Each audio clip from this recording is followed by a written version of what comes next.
Yes, tambay tayo guys. Dito lang yan sa Hala Plaza. Yan.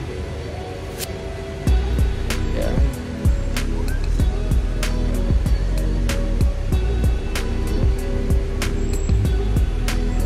Yan. Meron tayong karak. Tikman natin to kung masarap ang karak.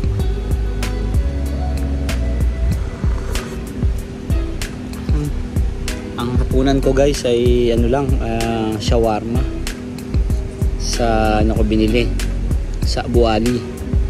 Of course, that is Mexican shawarma. Yan. So pagkatapos guys, naubos ko na yung Mexican shawarma, kailangan ko minom ng water, pero nakakita ako dito ng karak, so bumili ako ng karak.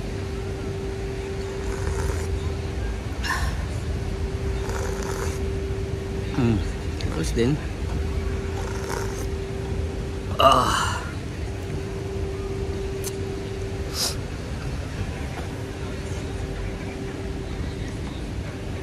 yan. Na-miss ko guys tong ano, tambay dito sa Hala Plaza. Siguro yan ba, 2 weeks 2 weeks akong hindi nagkape sa Caribou. So ngayon nagkarak lang ako.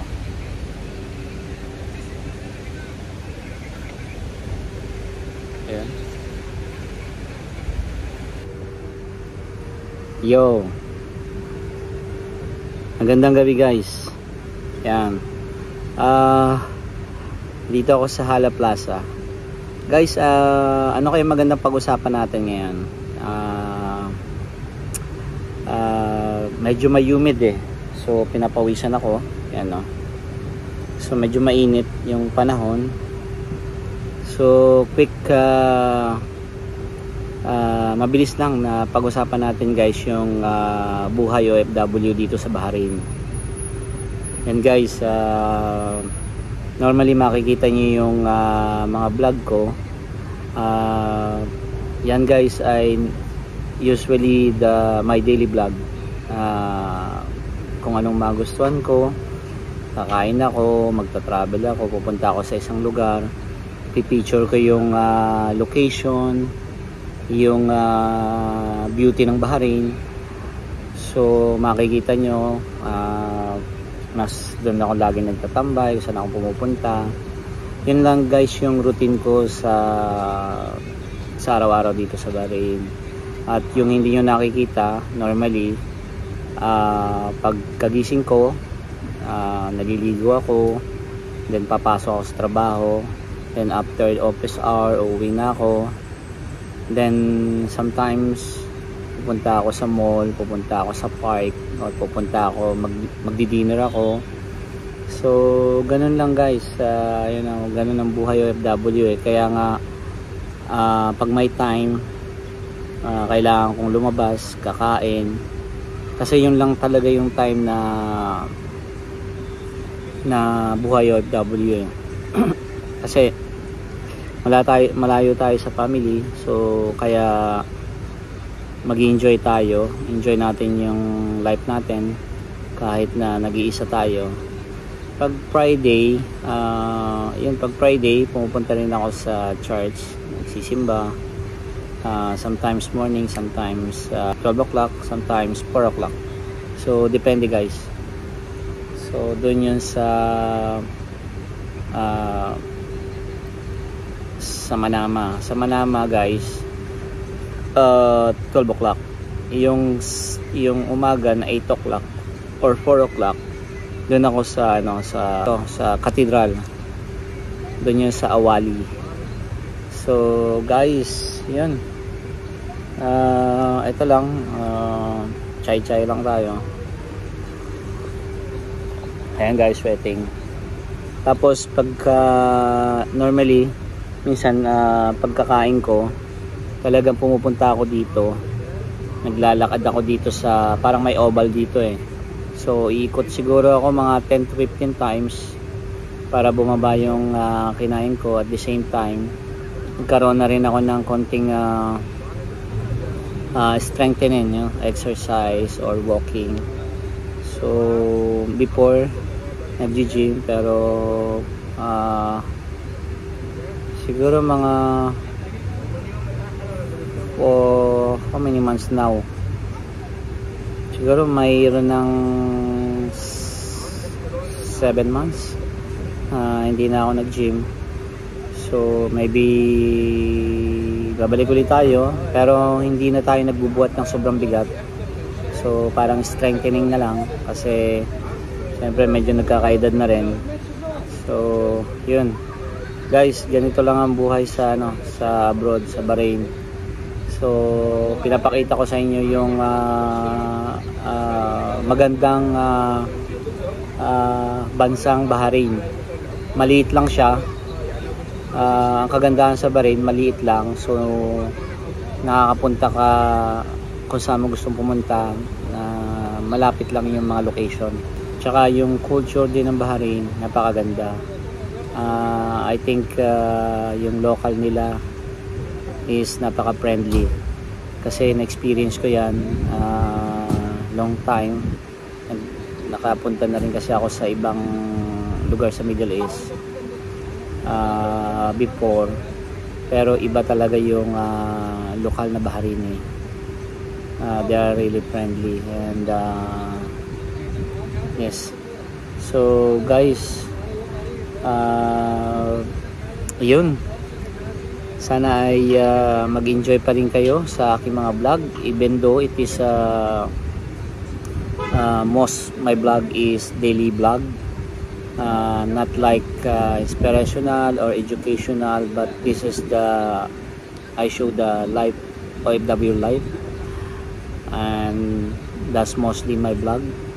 And I really appreciate sa mga nanonood, kasi nga nakikita ko naman may mga nag-views pa rin. So maraming salamat sa inyo, at nanonood pa rin kayo ng aking mga vlogs.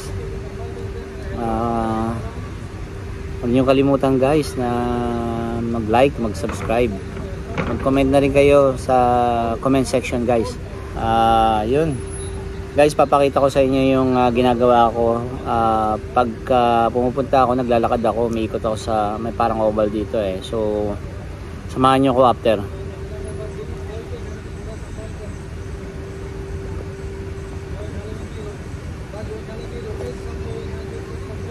Yan, napatambay. So ganito lang guys ang buhay sa sa abroad. Minsan kasama ko yung friend ko, but not mostly. So pagka hindi ako lumalabas ng bahay, nagluluto-luto lang. Minsan bumibili lang ako ng shawarma, depende sa mood. But if hindi ako lumalabas, so sa bahay lang ako, kaya nagiging busy rin, kapapanood din ng YouTube, bubukas ng Facebook, Instagram. So namamalayan ko late at night na, so napupuyat din. Yun sobrang panonood. But anyway, that is only not all the time, maybe 3 times a week na nakakapagpuyat, lalo na pag Thursday, sometimes Friday, but mostly on Thursday pag walang lakad. Kasi guys, pagka pagod ka, lumabas ka, pero pag uwi mo, pag nasa labas ka kasi feel mo pagod na pagod ka pero pag nasa bahay ka na, nandun ka na sa room, nawawala yung pagod, parang na-energize ka rin dahil nakapagpahinga. So nagkakaroon ka ng time na manood. Ayun. So ganun yung nangyayari madalas. Ayan. Yan guys, pakita ko yung yung parang oval dito. Dito ako umiikot. Yan. Ito yan guys.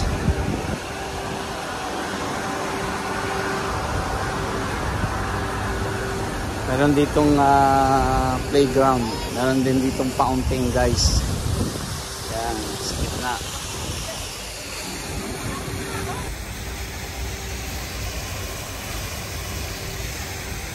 Yan. Ito guys yung Hala Plaza. Napaka-friendly ng lugar, guys. Kaya nagustuhan ko tong lugar na to. Tahimik. At marami siyang kainan dito. So tahimik lang. Yan. Meron mga kainan dito na siguro nga wala yung ibang kainan na malalaki like other fast food, but sa tingin ko okay na rin to. May mga street food dito. So yan. So guys, ito ako umiikot. Nakaka 10 to 15 rounds ako. Kasi kailangan eh.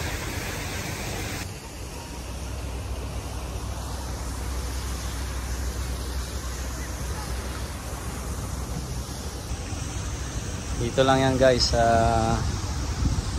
Hala. Ayan. Meron dyang paalaruan ng mga bata. Sanya. Meron ding gym. So guys, malinis yung lugar kasi may naglilinis.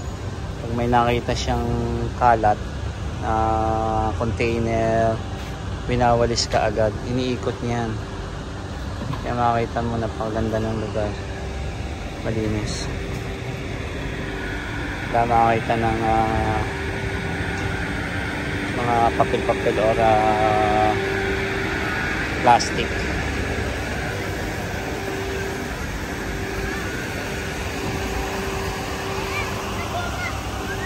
Ayan. Meron ding pharmacy dito.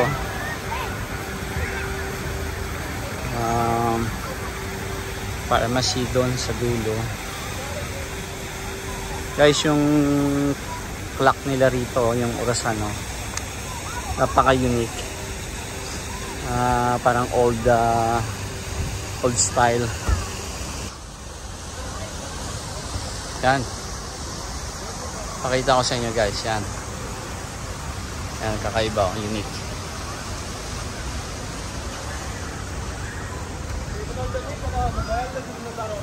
So, ayun yung clock.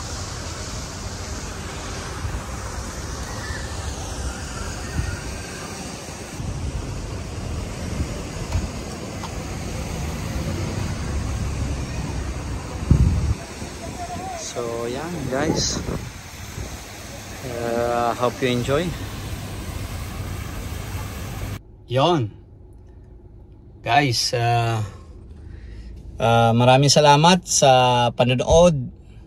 Sana ay hindi kayo na-bored. And thank you. No? Maraming salamat. Pauwi na po tayo. Yan guys. Thank you so much. Sa muling pagkikita. Guys, bukas meron tayong pupuntahan.